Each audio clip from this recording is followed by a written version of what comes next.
Hi, welcome back. Today's shir is called Yesh Hashem or Ayin. I'll have to translate Yesh and Ayin. It's tricky. We'll get into it. Yes or no, something or nothing, present or absent. Before I get started, I would like to dedicate this shir today Le'ilui Nishmas Yedid Nefesh Mordechai Yochanan Ben David, a really great friend, a mentor, a mensch, a tzaddik. Mordechai Jacobi passed away yesterday at the age of 95. He was a Holocaust survivor, and he was an inspiration. And one of the many great things that he was a great parent. And I hope to talk about parenting skills today. So that should be Le'ili Nishmaso. So we're starting with the pasuk towards the end of Parshas Beshalach. We're after Kriyas Yamsuf, the splitting of the Red Sea. We're after the manna falling down from the heavens.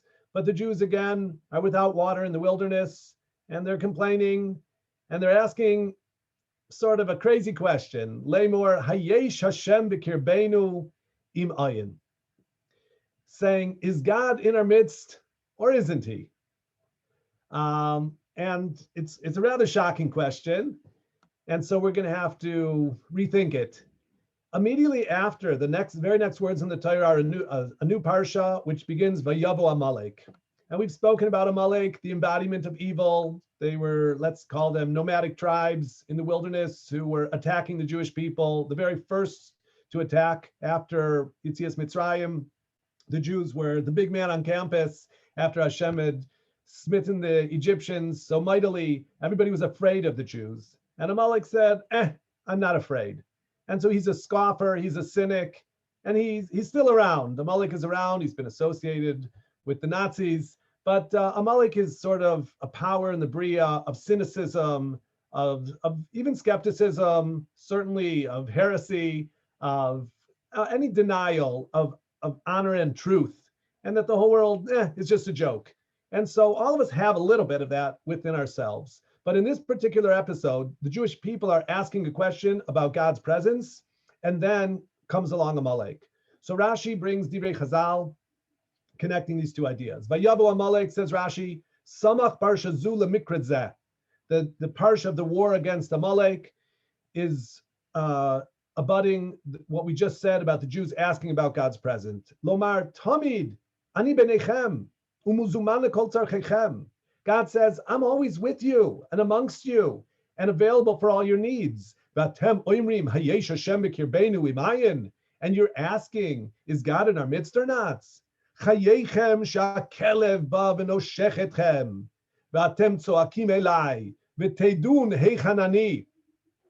God swears, by your life, I'm going to expose you to the dangers. A dog is going to come and bite, and you'll cry out to me, and then you'll know where I am. Mashal Adam. Rashi brings a beautiful mashal. I have a picture here of a man who's put his son on his shoulders. A mashal Adam shehirchiv bnoi al ktefo v'yatzal derech. So they're out on the road. Here they're in the water. A father carrying his son on his shoulders. Haya oiso aben roya chayfetz v'omer Abba tol chayfetz zeh v'tein. So the son sees something. He says, Dad, could you pick that up for me? And the father does so. They see something else. The kid says, Dad, could I have that? Could you pick it up for me? And he gives it to him. And then something else, the son sees a third thing, and he asks his dad. His dad says, sure. He gives it to him. They meet somebody on the road. Amarlo oiso aben. The son says to the stranger, Ra'ita et Abba. Have you seen my father anywhere? Amarlo Aviv, in Chayudea, Hechanani. You don't know where I am. I'm carrying you on my shoulders. He shlicho me alav, uba hakelev in the shachol. So the father casts him down, and sure enough, the dog bites. So it's a beautiful mashal that Rashi brings, connecting these parshos of the Jewish people in doubt about God's presence. And then it seems they're punished. I mean, they're punished with the war against Amalek.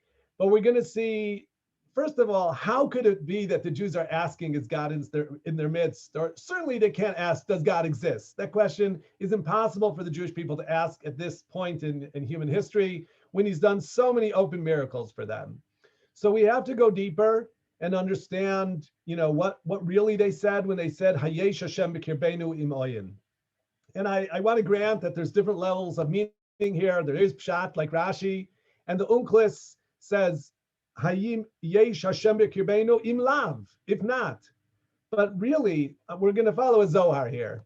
And the Zohar explains the word ayin in a beautiful way, that we're talking about, is God presence in our midst in a persona of what's called Zer Anpin, but he's here, he's imminent, he is present. Or is God with us in a hidden way, hovering over, but invisible, and we don't even feel his presence? He's here, but he's in the category of ayin, of sort of nothingnessness, although he's here. And that would be the meaning of the word ayin here. And that's why the Torah doesn't say, is he here or lo?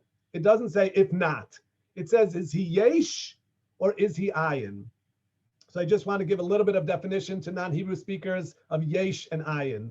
Yesh, you could cry out, yesh. And yesh means literally there is. And you say in Hebrew, I have yeshli. And you say, I don't have ainli. And I want to clarify that the ayin, which we're going to talk a lot about now, is not the ayin, right? Everybody knows that the eyes in Hebrew are called ayin, but that's with the letter ayin. And this is with the letter aleph. So we're talking about somethingness or nothingness. There is or there isn't. Sort of yes and no, positive and negative. Is God a positive presence in our midst, or is he somehow absent, though of course he exists and is watching over us? So let's go into the details of it. I have some diagrams here for you today. Don't be afraid. I'm not going to get too deeply involved in the terminology of the Kabbalah. I want to keep things as simple as possible. But we are going to talk about the 10 spheros. And particularly the Sefer Yetzirah says about the 10 spheros that they're Eser Sfirot B'lima, 10 spheros. Spheros I'll translate as emanations, divine emanations of God. B'lima, of nothingness, right? They're certainly not concrete, and they're conceptual. There are 10 and not 9. There are 10 and not 11. So they're 10 exactly. And the highest of the spheros is called Keser, which is a crown, okay?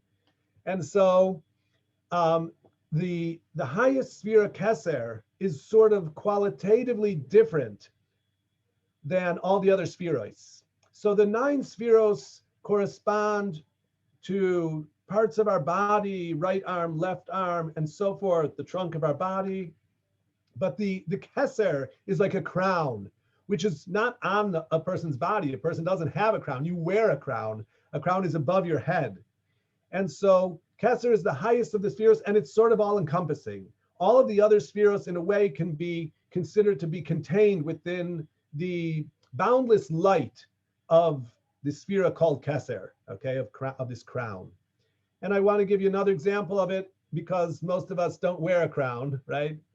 Whether we're royalty or not, we don't really go around with a crown, but we do have tefillin. Tefillin shel rosh corresponds also to the sphere of Keser, of crown. And it's something we talked last time about tefillin and how it extends down over our whole body and our whole persona and everything we do.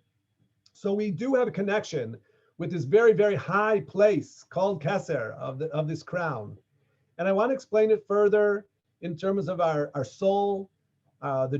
Every Jew, every person has a very special soul that's comprised of different sort of forces, and there's different names for different levels of the soul. And they function in harmony, but they can be distinguished by name. So I do want to talk about that. I'll start from the bottom. That's the nefesh. And the Torah says about the nefesh, hadam hu nefesh, that it's like in your blood. It's like the life force. It's what makes you want to eat meat or drink wine or, reproduce. That's the nefesh. And I've put it here corresponding to places in the blood, like your liver, your kidneys, and your heart. So your nefesh is down there. Again, it's spiritual. It's housed in there. It's not physical, it's spiritual. The ruach is a higher level of the soul, and the ruach is associated with your breath. And so it has to do with speech and breathing. So we're talking from the nose and the mouth, the respiratory system, and of course the cardiovascular system, where the oxygen gets mixed into our blood and that's sent throughout the body. That's a function, again, how the ruach is working with the nefesh. And all that is in the category of yesh, okay? It's a spirituality that is within man. Our soul, in terms of our ruach and our nefesh, are within us, and we feel them. We very much, I don't know if you're aware, but you can be aware of your nefesh and your ruach. Those are driving forces in your life. Your nefesh is, again, when you're hungry and you want to do stuff. Your rage could be in your nefesh. And your ruach, I mean, your politics and your ideas, what you talk about, that's stuff in your spirituality and your ruach. But there's, of course, a higher level of your soul called a neshama. And the neshama is associated not with breath or blood, but with thought. And the neshama, because it's so holy, the neshama is there's a pasuk that is a chelek meloka mimal. It's part of the living God of above. So it's not really within us, it's above us. And it's associated, like we said, with the crown, with the tefillin shorosh. It's above our mind, okay? It's connecting our mind to the rest of our body, but it's really a little bit above us. So that neshama is connected in the spheros to keser. And so that's all in the category of ayin, of sort of nothingness, because we're barely aware of the existence and the presence of our neshama within our body. Whereas our nefesh, you know that you're alive and you want stuff and you're driving. And your ruach, you're talking about this and that. But your neshama, which is a very high expression of God's presence within you, is something fleeting and esoteric and sometimes difficult to grasp. So it's hovering there above us, but not really strongly present. So the Jewish people really asking at this point, after they've seen all these miracles, the Zohar says they can't be so foolish as to asking, is God here or isn't he here? They're asking a sophisticated question. Hayesh Hashem b'kirbeinu.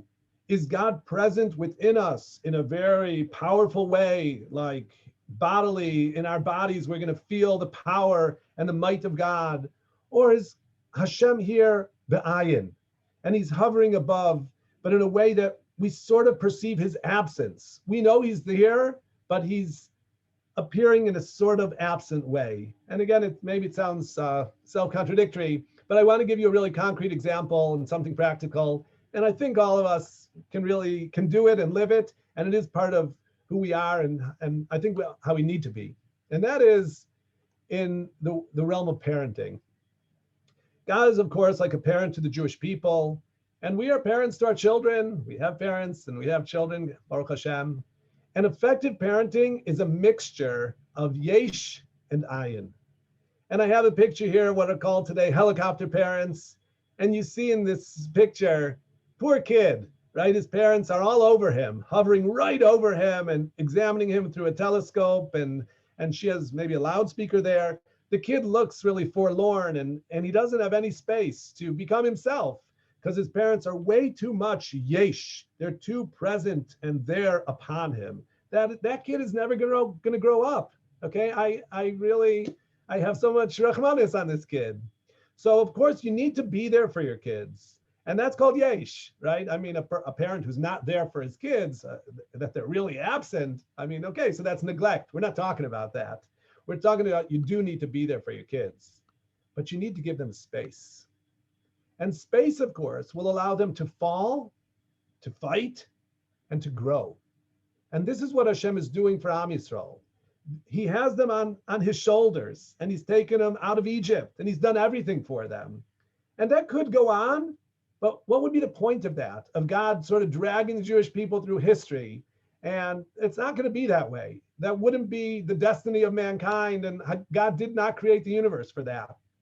He created man in his image to do stuff, but we have to have the capacity to win or lose, to fall and brush ourselves off and get up and fight another day. So when he puts us down and we have to face a Amalek, fighting Amalek's important. We got to overcome and show that we have what it takes to really be something and to grow. And every child needs that opportunity. So for your kids, you need to be their yesh, but you need to be their ayin. And that's how Hashem is for us. I think we all perceive that God allows us sometimes the sense of, where is God? Okay, I'm hurting and I'm wondering and I don't understand all the hard things and the bad things, the gzeros. But Hashem is yesh, okay? So he's also yesh and he's also ayin. And that I will conclude by sharing that the Zohar says if the Jewish people were not fools and they didn't ask, is God here or not? But they were asking, in what respect is God manifesting himself? So why were they punished? And the Zohar is saying they were punished. I might say they weren't punished. They were just sort of forced to grow up. But the Zohar calls it a punishment, the fact that they had to fight Amalek. So how does the Zohar understand it? And the answer, the Zohar says, they were mafreed. They separated God's yesh from his ayin, as if they separated the nefesh and the ruach from the neshama. They separated the sphera of Keser from the other 9 spheros. When one separates the absolute divine unity of God, that's called koitzitz b'netiyos. It's like cutting off things from their roots. And that's a big no-no. We believe in the absolute unity of Hashem, even though there's so much that we can't understand and know about God. And yet there are things that we can know because he manifested himself to us. But we say every day, Shema Yisrael, Hashem Elokeinu, Hashem Echad. God is the one and only, and he's an indivisible unity.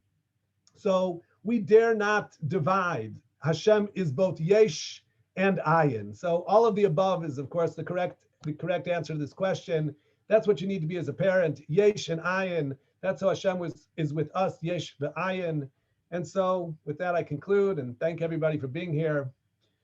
Should be zeichet to good things. Le'ili nishmas Mordechai Yochanan ben Reb David. Thank you.